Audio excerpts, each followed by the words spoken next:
Boa noite, sejam bem-vindos. Voltamos a falar hoje do processo de debate na especialidade da Lei das Finanças Regionais. Vamos também discutir as medidas de apoio fiscal às empresas e perceber até que ponto elas significam, de facto, o tal ponto de viragem do Governo da República em relação ao investimento.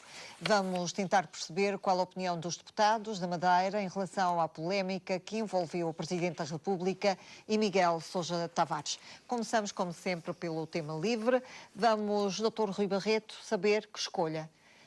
Bom, boa noite. A escolha que eu trago hoje tem a ver com um tema que se está a discutir na Europa e que é um tema absolutamente importantíssimo. Como sabem, a falência do BPN levou a que fossem os contribuintes do Estado a recapitalizar e a sanear o banco. Nós tivemos um exemplo agora recente na ajuda externa que foi concedida ao Chipre, em que são os depositantes das instituições financeiras que vão contribuir para o saneamento do sistema financeiro dos bancos que operam no Chipre. E na Europa está-se a discutir hoje medidas prudenciais para que no futuro, se houver uma instituição financeira que precise de apoio financeiro, não sejam nem os contribuintes de um Estado, nem os depositantes desse Estado. O que é que eu quero dizer?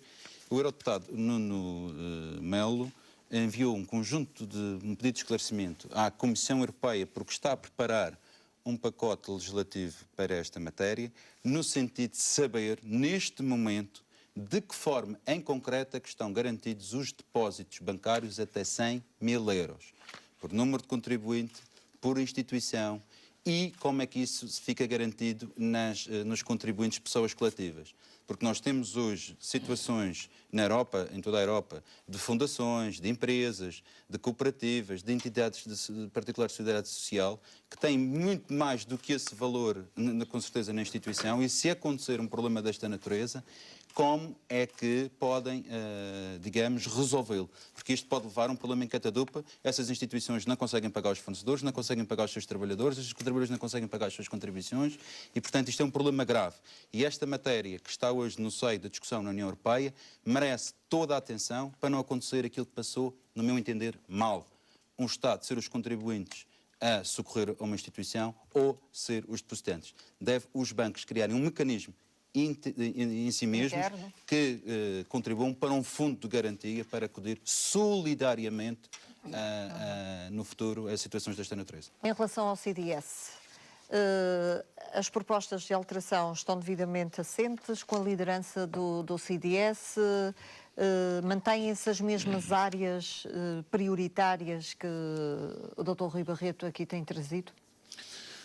Bom, eu devo dizer que nós, dos três deputados da Assembleia da República, eu próprio, do PSD e do PS, tivemos um sentido de voto idêntico na votação na Generalidade. Embora, desta vez, o Sr. Deputado Jacinto Serrão, com compromisso do Secretário-Geral do Partido Socialista, apresentou propostas em separado, e eu e o Dr. Jacinto Serrão, sobre algumas matérias, convergimos, porque subscrevemos a maioria em conjunto, porque entendo que, apesar de ter havido aqui algumas entropias e alguns erros no passado, todas as matérias que tenham a ver com o interesse estrito da região autónoma da Madeira, nós devemos ter um denominador comum e convergir. Portanto, queria deixar isto ressalvado. Em relação à questão que me coloca, eu devo dizer que dificilmente julgo que haverá uma alteração do quadro daquilo que foi a votação na Generalidade. Porque uma votação na Generalidade tem um significado político importante, não é? Se, eventualmente, nessa votação houvesse ou tivesse havido, e nós procuramos fazê-lo, uma abertura no sentido, uma evolução, uma abertura no sentido de tornar a lei mais justa, e já explicarei mais à frente, se fosse uma lei mais equilibrada e mais justa, claro que, como um momento solidária com a situação do país, isso não está em questão.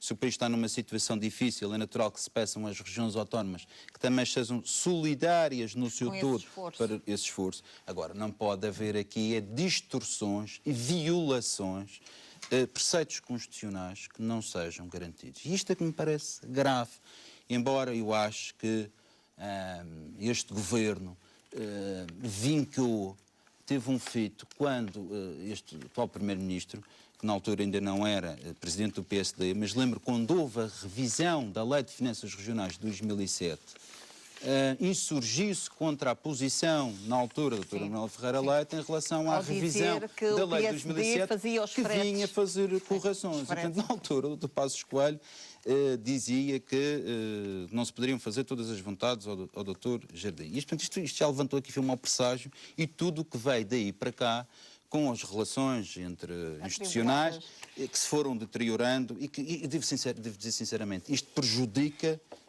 e muito o trabalho dos deputados, muitas vezes na Assembleia da República, procuram aqui fazer um trabalho que não é às vezes visível, mas que é um trabalho importante de fazer valer aquilo que deve ser justo.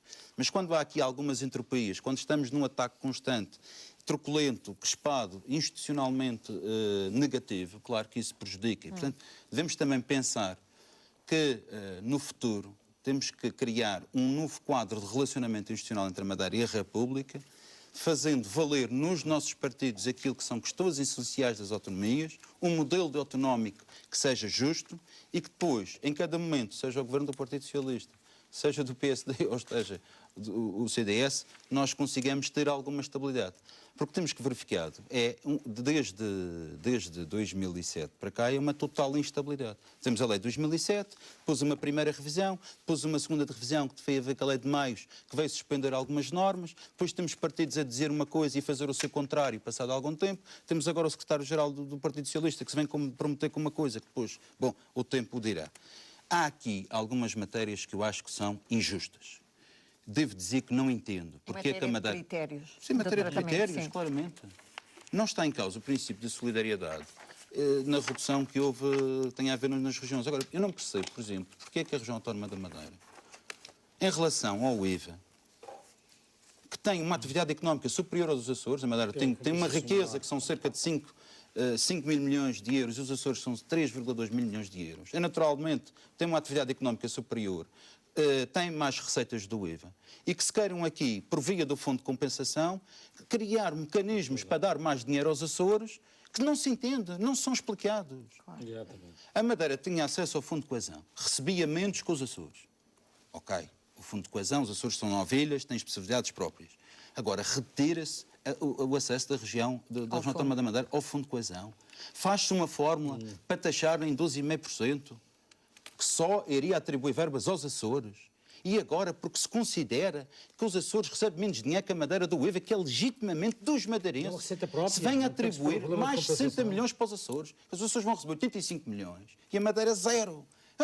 Nós não podemos admitir isto. Isto é uma franca discriminação. E como é que se têm comportado os Açores em termos de... Houve reuniões bilaterais. Houve reuniões bilaterais que não foram abertas. Porque se o Governo da República pede, se o Governo Regional dos Açores pede uma reunião ao Governo da República, a Região Autónoma da Madeira tem que ter o direito de ter uma reunião aberta no sentido não é de conhecer o que é que se está a discutir, mas pelo menos que seja do conhecimento público, que houve uma reunião entre a Região Autónoma da Madeira e a Região Autónoma dos Açores e o Governo da República. Não pode haver aqui a suspeita de haver negociatas entre uma região com o Governo da República. Eu não percebo bem porquê. Não é? Embora o senhor Secretário de Estado do Orçamento, que já vem da Lei de Finanças de 2007, possa ter a ver aqui, e talvez explicar aqui parcialmente algumas coisas. Agora, tirando aqui algumas questões, tem que haver clareza nos critérios e na atribuição de verbas. E em relação a isso, em relação à Lei de Finanças, há aqui outras questões que também não se percebe. Está a referir-se ao quê? Estou-me a referir, por exemplo, ao tratamento em relação ao esforço que a Madeira tem que fazer na redução da dívida regional. Porque está-se a considerar para a região autónoma da Madeira, para efeitos de redução da dívida, que é 1,20 acima do diferencial de 60% do PIB para a dívida atual, todo o passivo exigível. Para a República é apenas os critérios de Maastricht, que é a dívida financeira. Portanto, o esforço que se está a pedir à Madeira, que são 213 milhões de redução da dívida, é muito superior àquele que se está a pedir ao Governo da República. Nós não podemos permitir isto. Tem que haver critérios uniformes para todo o país.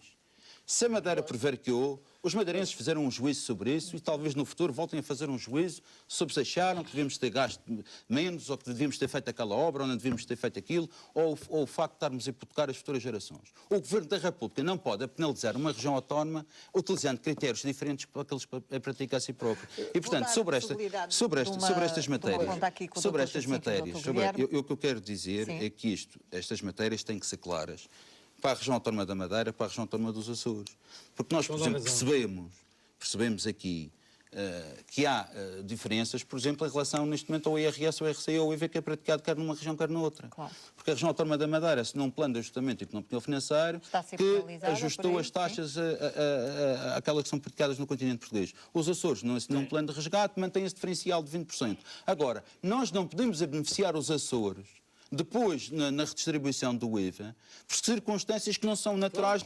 É uma boa proposta, em sua opinião, este pacote apresentado pelo Ministro das Finanças e da Economia? A outros, não é? Bom, eu acho que é uma boa proposta, tanto esta proposta de incentivos fiscais, como aquela que é apresentada pelo Ministro da Economia, que teve a oportunidade na Comissão da Economia de falar sobre isso, de incentivo ao fomento e ao crescimento económico. Que os dois ministros tenham vindo a público, politicamente há uma leitura. Tem um significado político evidente, porque eu acho que este governo tem tido mais finanças, menos economia, e acho que devia estar calibrado entre as finanças e a economia. Eu acho, considero que era inevitável, era absolutamente inevitável, com os níveis de endividamento, com o déficit elevado, o acumular de vários déficits, conduzia um endividamento brutal e a assinatura do plano de ajustamento, era inevitável, tínhamos que fazer uma consolidação das finanças e teremos que fazê-la durante muitos anos. Mais tempo. Agora, a questão aqui é harmonizar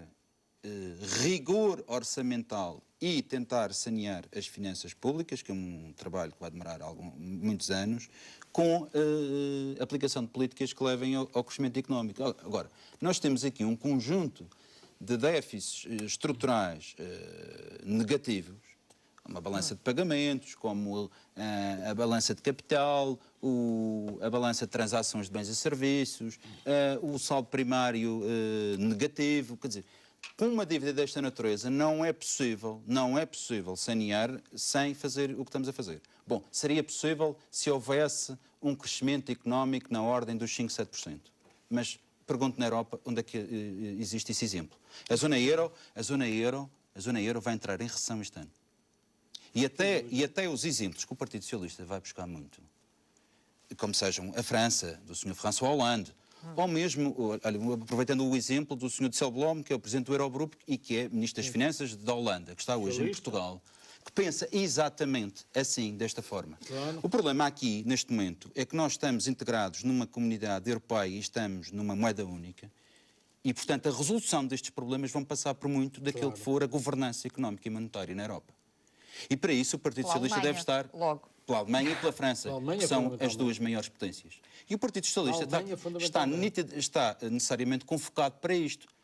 Aliás, o Partido Socialista português deve, porque sabe que isto passa pela Europa, convencer os seus parceiros, convencer os parceiros na Europa, os seus partidos na Europa, no sentido de infletir este tipo de políticas. Porque Portugal tem um peso relativo, eu sou deputado, sabe disto. Quem vai arriscar é o peso que temos. Eu acho que devemos ter um peso superior.